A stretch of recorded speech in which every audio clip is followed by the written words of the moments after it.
مومنین کرام السلام علیکم. تحفہ یا علی علیہ الصلوۃ والسلام مدد. یہ کتاب آپ دیکھ رہے ہیں.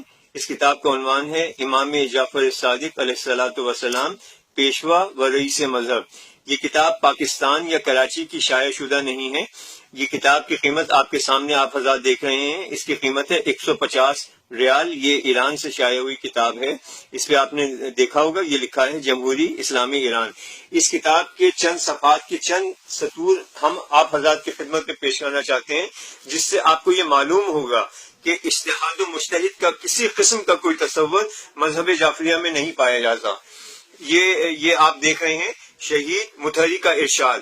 یہ مرتضی متحری وہ بزرگ ہیں ایران کے، وہ ملا مجتہد ہیں کہ خمینی صاحب ان سے بہت محبت کرتے تھے. آغا خمینی نے اپنا بیٹا کہتے تھے. ان کے خطبے کی چند لائنیں ہم آپ حضرات کے سامنے پیش کر رہے ہیں. مرتضی متحری کہتے ہیں، یہ صفحہ نمبر 74 ہے، آپ دیکھ رہے ہیں. آج کل مرتضی متحری کے الفاظ ہیں، آج کل ہم شیعوں میں بہت ہی معروف بلکہ مقدس ترین لفظ اجتہاد اور مجتہد ہے. یہ سن کر بہت تعجب ہوگا کہ یہ لفظ رسول اکرم صلی اللہ علیہ وآلہ وسلم کے زمانہ رحلت سے لے کر مسلسل چند صدیوں تک سنی تھا. اس کے بعد اس لفظ نے اپنے اندر کچھ معنوی تغیر و انقلاب پیدا کیا اور شیعہ ہو گیا. یہ کہنا زیادہ صحیح اور درست ہوگا کہ یہ لفظ یعنی اجتہاد و مجتہد چند صدیوں تک خصوصیت کے ساتھ سنی تھا. اب صفحہ نمبر 75 کی چند لائنیں آپ حضرات کے سامنے پیش کر رہا ہوں. یہ دیکھیے مرتضی متحری کہتے ہیں کہ اس میں تو کوئی کلام ہے ہی نہیں کہ لفظ اجتہاد ابتدا میں شیعہ تھا. ہاں اگر کوئی مشکل ہو سکتی ہے تو اس کی شیعت کی تاریخ میں، یعنی یہ لفظ اجتہاد و مجتہد کب شیعہ بنا. بعید نہیں ہے کہ 7ویں صدی ہجری میں بہت سی انسانی جماعتوں کی طرح یہ لفظ بھی علامہ ہلی کے ہاتھوں شیعہ ہوا.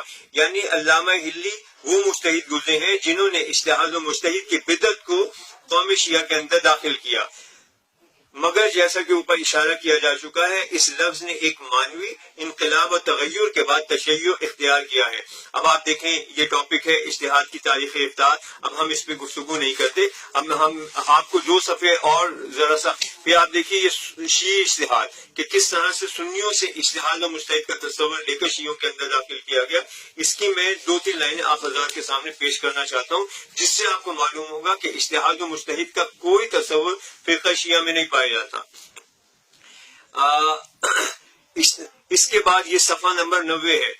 اس کے بعد یہ لفظ رائے اور قیاس کے معنوں میں کم استعمال ہونے لگا. اب آپ دیکھیے مرتضی متحری کا بیان چل رہا ہے.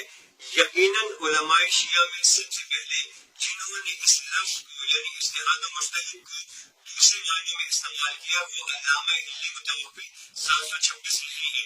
یعنی علامہ ہلی نے اجتہاد و مجتہد کی بدعت شیعہ قوم میں علامہ ہلی نے ڈالی ہے.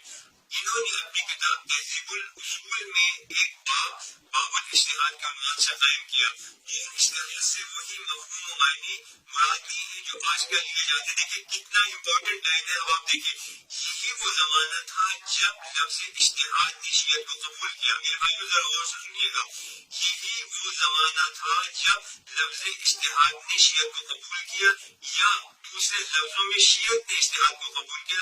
یہ لائنیں بتا رہی ہیں کہ اجتہاد و مجتہد کا کسی قسم کا کوئی تصور ہمارے مذہب جعفریہ میں نہیں تھا. یہ علامہ ہلی کی بدعت ہے جو انہوں نے 700 سال پہلے ہمارے اندر اجتہاد و مجتہد کا تصور ڈالا. ایک دو لائنیں آپ بتاتے ہیں اسی کتاب میں. ائمہ معصومین علیہ الصلوۃ والسلام،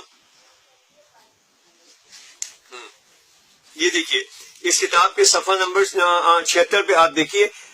مقصد یہ ہے کہ تاریخ اسلام کی ابتدائی صدیوں میں جو کہ ائمہ معصومین علیہم السلام کے زمانے سے قریب تھا، یہ لفظ یعنی اجتہاد و مجتہد ایک خاص مفہوم کا حامل تھا اور ائمہ طاہرین علیہم السلام کے لیے قابل قبول نہ تھا. ائمہ طاہرین کے لیے قابل قبول نہ تھا اجتہاد و مجتہد.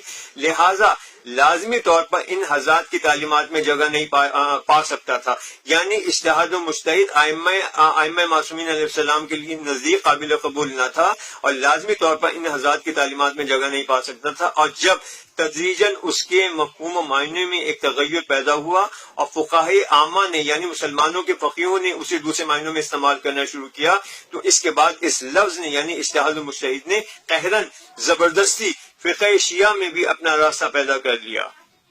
یعنی اس کتاب میں آپ کو یہ معلوم ہوگا جب آپ اس کتاب کو پڑھیں گے کہ اجتہاد و مجتہد کا تصور ہمارے کسی امام نے ہرگز نہیں دیا، یہ ائمہ معصومین علیہ الصلوۃ والسلام کی تعلیمات کے قطعاً منافی ہے۔